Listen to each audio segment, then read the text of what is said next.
Hello sports fan, this is Stephen Hill for JustMyPicks.com, and I'm bringing you a special honorary video. I'm going to be covering Peyton Manning's legacy from the time he was drafted from the University of Tennessee into the Indianapolis Colts organization. Peyton Manning has set a standard. Let's face it, a standard that not a lot of other quarterbacks can say they've done. Being probably the best #1 overall quarterback taken, as far as regular season wins goes, as far as legacy goes, as far as the way that he played the game, the way that he prepared. I feel like Peyton Manning is a gym rat. One of those kids that stays in the gym. He may not lift weights, but he's studying film.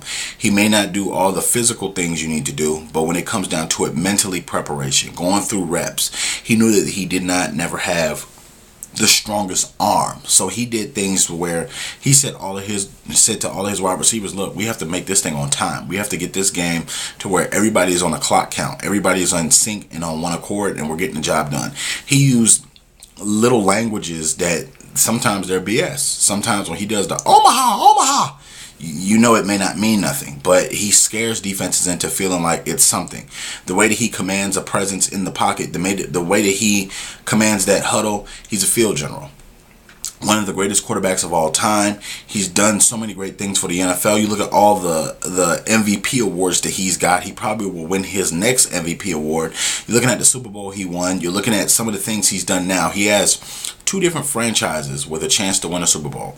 He actually won one, lost one with the Colts, and he's now has a chance to win one for the Denver Broncos. He will be the first quarterback overall to do that. A lot of people harp on his playoff record as far as just his cold weather statistics. I don't look at that being as significant as a lot of others do, because Peyton Manning's body of work speaks for itself. It's not like he's done this for only 2 years. It's not like he's done this for only 3 or 4 years or 5 years or 6 years. He's done it for a decade.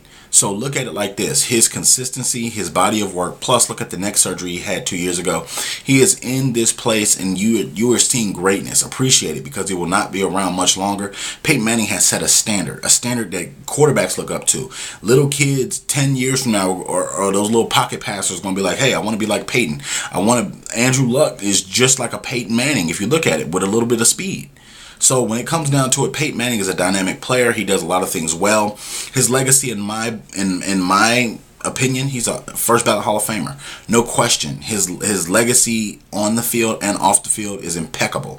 You look at some of the things he's done. He's on commercials everywhere now. He's taking finally the chance to make that endorsement money from Buick, make it from Papa John's, to do a lot of things. So he is the brainchild, the golden child of the NFL right now. Every channel you look on, you're going to see a commercial throughout the day with Peyton Manning's face on it. You're going to look at some of the things he's done community-wise, giving back, donating a lot of money to people that really need it, getting involved physically with the charity foundations in Indianapolis and Denver, and giving back to the community. That's one of the big things I look at when you look at Peyton Manning. He is a solid human being. That's one of the biggest things that makes his legacy on the field so great, and he's so respectable.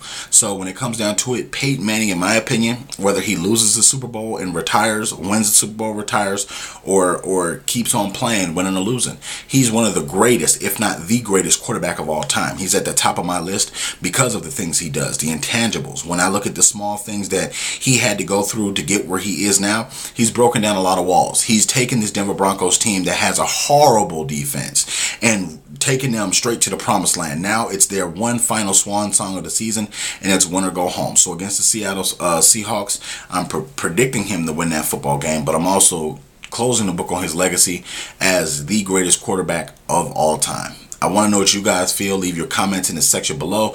Do you feel like Peyton's the greatest of all time? Who's better than Peyton? And do you feel like, he needs to retire, because he has nothing else to prove after he wins this Super Bowl? So check me out at JustMyPicks.com. You can also follow me on Twitter at JustMyPicksTV. You can also check me out on YouTube, YouTube.com/JustMyPicksTV. Don't forget to subscribe. Click that subscribe button so you can get all of my video updates as soon as they come out each and every week. Don't forget to check me out, share my videos on your sports group, and thank you very much for checking us out.